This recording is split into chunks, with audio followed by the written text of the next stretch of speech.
तर रामराम मंडळी, स्वागत आहे तुमचं आपल्या मिनी ब्लॉग मध्ये. तर आता तुम्हाला तर माहितच आहे की राहुलचं नवीन लग्न जुटलेलं आहे म्हणून. तर मग आता त्या वहिनीसाठी घेणं पडते मोबाईल. मग पहिला मोबाईल पाहिला आणि दुसरा डायरेक्ट फिक्सच करून टाकला. त्याला म्हटलं घेणार बा घेऊन चांगलाच घे म्हटलं. आता वहिनीला का असा तसा मोबाईल देशील का म्हटलं. बाबा तू हो म्हणे काही विषय नाही म्हणे. मग चांगला मोबाईल घेतला. रपार पैसे वगैरे दिले त्याला देऊन पैसे दिले. मोबाईलचे गेले डायरेक्ट अनबॉक्सिंग. आता मोबाईल सजवायला आणणं पडते डायरेक्ट आपल्याला फुल.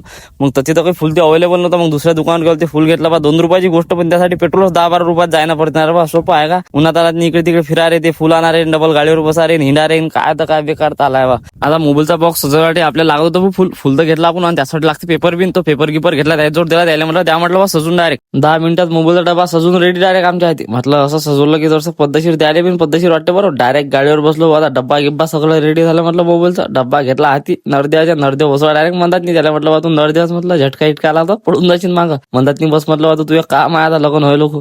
आता आलेगाव जायच्या पहिले लागते बा आपल्याला पातूर, आणि पातूरच्या पहिले लागते कापशी, कापशा पहिले लागते बा सिंगखेड, आणि त्याच्या पहिले लागते बाष्टाकडे. आता आपल्याला एवढे गाव क्रॉस करत जाणं पडते भाऊ आलेगावले. आता आलेगावले तर काही आपण अजून जायला नाही भाऊ. डायरेक्ट मग बाष्टाकडे पार केली, मग डायरेक्ट सिंदखेड पार केलं. मग त्यानंतर भाऊ कापशीहून जा लावली काही गाडी 500च्या स्पीडनं, आणि निघालणार पुढे आलेगाव जायसाठी. आता आलेगाव बी बरंच दूर आहे बरं. त्यातनी ऊन म्हणते काय कारण आले पक्क्या छप्या बांधल्या म्हटलं भाऊ.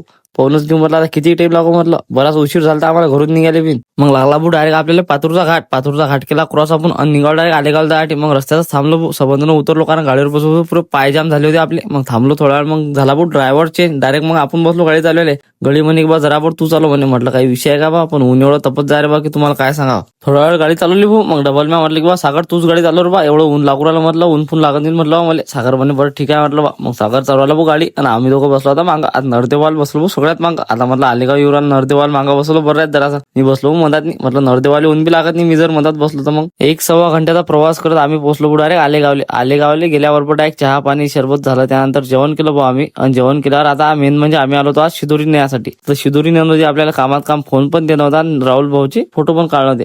राहुल भाऊचे फोटो शूटिंग सगळं झालं भाऊ, आणि त्यातून निघालो आम्ही घर जायसाठी. त्याच्या पहिले घेतली होती भाऊ आम्ही शिदोरी, पण आता कसं त्या उन्हाळ्यात आला नाही शिदोरीवरचं काही ते शूटिंग करायचं आमचं लक्षच राहिलं नाही. आता शिदोरी घेतली भाऊ. आता आतून धकणं पडते आम्हाला घर जायसाठी. आता आतून बी 1-1.5 तास लागणार भाऊ आम्हाला जायला. तर मग आजच्यासाठी एवढंच मित्रांनो. त्याच्या पहिले आपला जर ब्लॉग कोणी आलेगावरून पाहत असेल तर कमेंट मध्ये नक्की सांगा बरं. आणि तुम्ही जर का आपल्याला अजून फॉलो नसेल करेल तर पटापट फॉलो करून घ्या. तर मग आजच्यासाठी एवढंच मित्रांनो. भेटू पुढच्या ब्लॉग मध्ये. आपला ब्लॉग जर तुम्हाला आवडला असेल ना तर लाईक शेअर कमेंट नक्की करा.